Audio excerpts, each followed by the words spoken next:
Shri Gayatri tours and travels Chardham యాత్ర complete travel plan. ఓం శ్రీ గురుభ్యో నమః. హరి ఓం. రామాయ రామభద్రాయ రామచంద్రాయ వేధసే రఘునాథాయ నాథాయ సీతాయాః పతయే నమః. అందరికీ నమస్కారం. రామనవమి అంటే అందరికీ కూడా ఆ సీతారాముల కళ్యాణం అద్భుతమైనటువంటి ఈ యొక్క పండగ మరి ఒక్కొక్కసారి ఒక్కోలా ఉండడం, కొన్ని విషయాల్లో మనకి అప్రస్తుతమైన కొన్ని విషయాలు చెప్పుకోక తప్పదు. ఆయన రామచంద్రుడా రామనారాయణుడా అని కోర్టు గడప ఎక్కినటువంటి ఒక ఇబ్బందికర వాతావరణం. 500 సంవత్సరాలు అయోధ్యానగరంలో ఆ యొక్క రాముల వారి దేవాన్ని పడడానికే 500 సంవత్సరాలు పట్టింది. కాబట్టి మరి ఇప్పుడు మనమే అంతర్గత కుమ్ములాటలతో మరి 1965లో ఉన్నటువంటి విషయాన్ని మళ్ళీ చెప్తున్నాను కొంతమంది, లేదు 2010-12 నుంచి మార్చేశారని కొంతమంది చెప్పుకుంటున్నటువంటి వేళ మరి మొన్న హైకోర్టు కూడా దాన్ని ఎటు తేల్చలేదు. ఆ కమిటీ వాళ్ళని చెప్పలేదు, దాని గురించి ఇంకా పరిశోధన జరగాలని చెప్పేసి దాని గురించి ఏదో వాయిదా వేశారనుకున్న, అది వేరే విశేషం. సరే, నేను అప్రస్తుతమే విషయం చెప్పిన. కాకపోతే భగవంతుణ్ణి మనము కోర్టు తీసుకెళ్తున్నాం.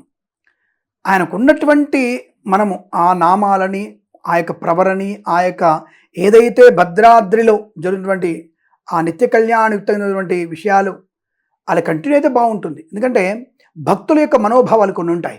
ఇది కేవలం నా వైఖానస శాస్త్రం, నా యొక్క పాంచరాత్ర ఆగమము, మీరు ఆగమాలు, నేను ఈ గమనాలు, మీరు స్మార్తులు, మీరు శైవులు, శాక్తేయులు, ఇదొద్దు మనకి. భక్తులకి భగవంతుడికి మధ్యలో మనం ఉన్నాం అంతవరకే. కాబట్టి అటువంటిది ఆ భక్తుల యొక్క మనోభావాల్ని మనం గౌరవించే ప్రయత్నం చేయాలి. ఆ భక్తులు ఎవరు అడగట్లేదండి, కొంతమంది మాత్రమే తెలియదు వాళ్ళకి అని చెప్తున్నారు.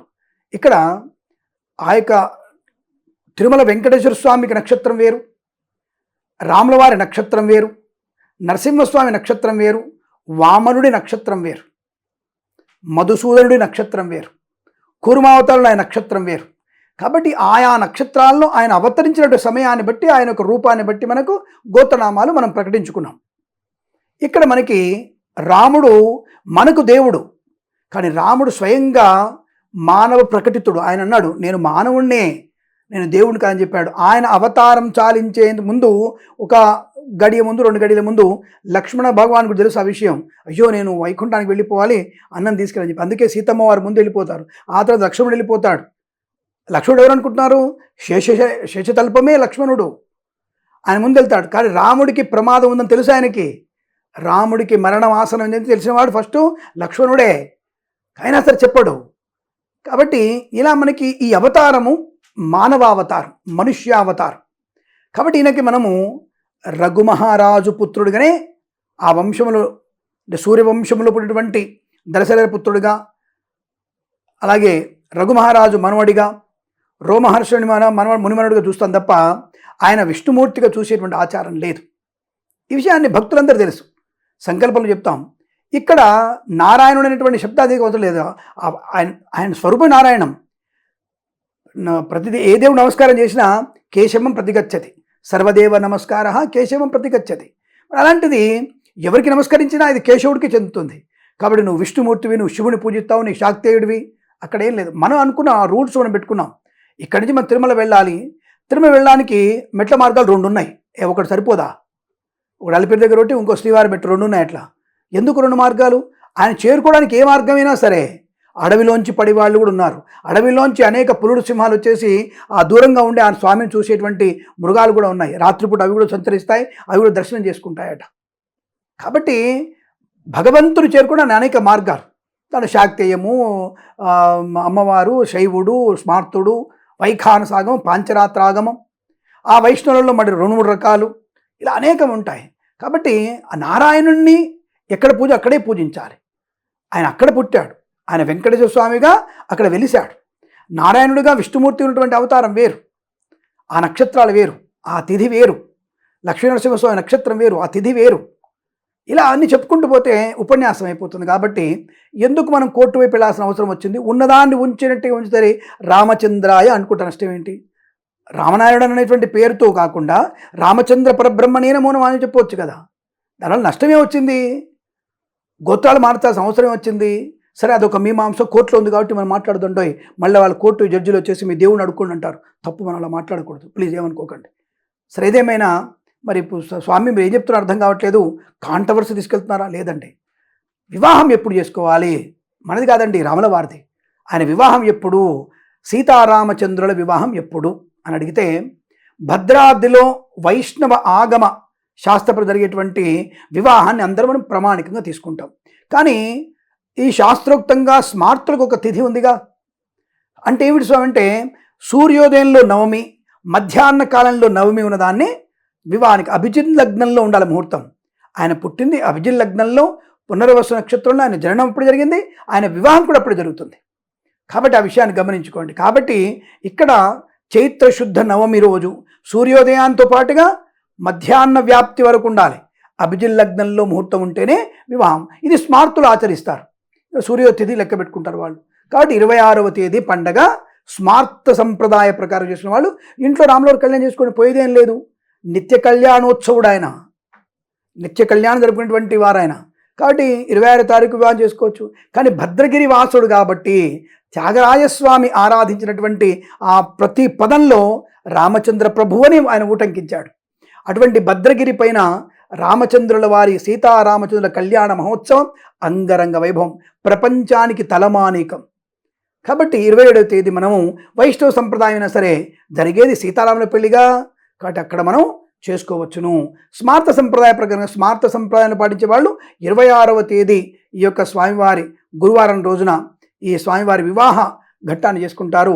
వైష్ణవ సంప్రదాయంలో పాంచరాత్రాగమ పద్ధతి ప్రకారంగా 27వ తేదీ శుక్రవారం నాడు వివాహం జరుపుకునే అవకాశం శ్రీ సీతారామచంద్రుల స్వామి సన్నిధిలో వివాహం జరిగేటువంటి అంగరంగ ప్రతి సందులో, ప్రతి గొంతులో, ప్రతి వీధి వీధిన మండపాలు వేసి అంగరంగ వైభవంగా జరిగేటువంటి ఏకైక కళ్యాణం ఏంటంటే సీతారాముల కళ్యాణమే. నవరాత్రి ఉత్సవాల తర్వాత అత్యంత వైభవంగా జరిగేటువంటి పండగ అంటే సీతారామ కళ్యాణం మాత్రమే. అటువంటి కళ్యాణాన్ని తిలకించడమే మహద్భాగ్యం. ఆ రోజున తలంబ్రాల్ని 2 మన తల మీద వేసుకుంటే పుణ్యప్రదం, సమస్త పాపనాశనం పొందుకోవచ్చును.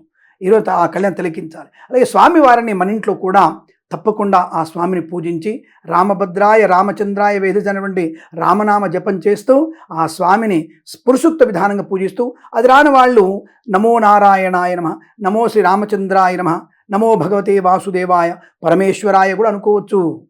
కడల ఆయన నామాలతో పూజిస్తూ ఆయనకి తులసి దళాలతో, అలాగే దవనముతో, మరువముతో, ఆ స్వామిని సన్నజాజులతో ఆ స్వామిని పూజించి సీతమ్మ వారికి అష్టోత్తరనామం చెప్పి ఆ జానకి రామచంద్రుల యొక్క కళ్యాణ ఘట్టాన్ని చదువుకొని ఇద్దరికి నమస్కారం చేసుకొని ఆ శ్రీ అక్షంతలు వేసుకొని పానకము, వడపప్పు ఆ స్వామివారికి నివేదన చేసి అది మనం నోట్లో వేసుకోవాలి. యాక్చువల్గా శ్రీరామనవమి పండుగ రోజున మనకి నక్తం ఉండాలి. యాక్చువల్గా నక్తం ఉండు పితృదేవతలకి పొద్దున్నే పితృదేవత తర్పణం వదిలిపెట్టుకోవాలి. ఒక రకంగా పిండ ప్రదానం కూడా చేసుకోవాలండి. ఇది చెప్పబడింది శాస్త్రంలో, ఇదంతా ఇంత స్పష్టంగా చెప్పబడింది. నక్తం ఉండగలిగితే నక్తం ఉండి మర్నాడు రామరాజ్య పట్టాభిషేకం చేశారా, అక్కడ మనము అద్భుతంగా రామప్రసాదాన్ని స్వీకరించాలి. ఇది అన్ని పురాణ గ్రంథాలు చెప్పబడింది, ఇందులో సందేహమే లేదు. ధర్మ గ్రంథాలు స్పష్టంగా చెప్పబడింది. కానీ రామకళ్యాణం జరుగుతున్నప్పుడు నతిరండం స్వామివారికి వడపప్పు, పానకము, మరి మంచి బూరెలు, గారెలు పెట్టాలి కదా. కాబట్టి అందరం తినడం ప్రారంభం చేశాం. కనీసం ఈరోజైనా ఉదయం పూట తల్లిదండ్రులు గతించిన ఎవరైనా సరే పొద్దున పూట తర్పణాలు వదులుకొని తర్వాత రామపూజ చేయండి. తల్లిదండ్రులు పూజ చేయకుండా రామపూజ చేయడానికి లేదండి. కాబట్టి రామచంద్రుడే పితృవాక్య పరిపాలకుడు. కాబట్టి ఆ తల్లిదండ్రుల యొక్క మాట విని ఆయనలాగా మనం కూడా పొద్దున్నే తల్లిదండ్రులు లేని వాళ్ళు ఈ విధంగా మనం పూజ చేసి వారి తర్పణ వదిలిపెట్టి ఆ తర్వాత మళ్ళీ స్నానం చేసి స్వామివారి అనుష్ఠానాన్ని, ఆ స్వామివారి యొక్క కళ్యాణ ఘట్టను, అలాగే మధ్యాహ్న సమయంలో కళ్యాణోత్సవం దగ్గరికి వెళ్ళి అక్కడ స్వామివారికి ఉపచర్యలు, అక్కడ వేదికను అలంకరించడము, అక్కడ అందరితో కలిసి కూర్చోవడము, ఇవన్నీ చేసి స్వామివారికి ధూప దీప నైవేద్యాదులు సమర్పణ చేసి ఆ రామనామ జపం, సీతానామ జపం చేసిన వారికి అష్టైశ్వర్య ఆనంద ప్రాప్తి. ఆంజనేయ స్వామి హనుమాన్ చాలీసా పని చేసిన వారికి అద్భుతం. తప్పకుండా ఆ స్వామి రేపు మళ్ళీ తొందరలోనే ఆయన ఏకాదశి రోజునే వెంటనే ఆయన ఉత్సవం జరుగుతుంది. చతుర్దశి రోజున బ్రహ్మాండంగా ఆయన ఉత్సవం చేస్తాడు. రామజయ యాత్ర అంటారు దాన్ని, శ్రీరామ జయయాత్ర అంటారు. అది చేసినవాడు మన యొక్క హనుమంతుల వారే. విజయోత్సవం అంటారు దాన్ని. కాబట్టి ఇలా మనకి ఈ వరుసగా 3 రోజులు కూడా అద్భుతమైన రోజులు కాబట్టి మనము రామనవమిని కళ్యాణం తిలకించి మర్నాడు పట్టాభిషేకాన్ని ఆ యొక్క విషయాన్ని విని ఆ మర్నాడు మళ్ళీ స్వామివారి యొక్క ఉన్నటువంటి అదే అత్తగారింటికి వెళ్ళడం, తర్వాత సీతమ్మవారు ఇంటికి వధు ప్రవేశం చేయడం, ఎన్ని కార్యక్రమాలు ఉన్నాయి.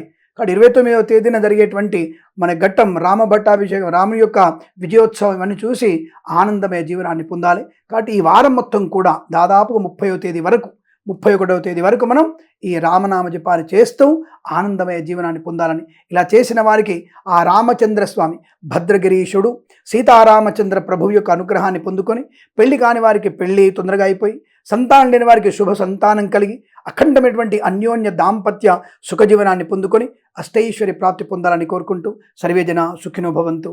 ప్రేమతో మీ కిరణ్ శర్మ.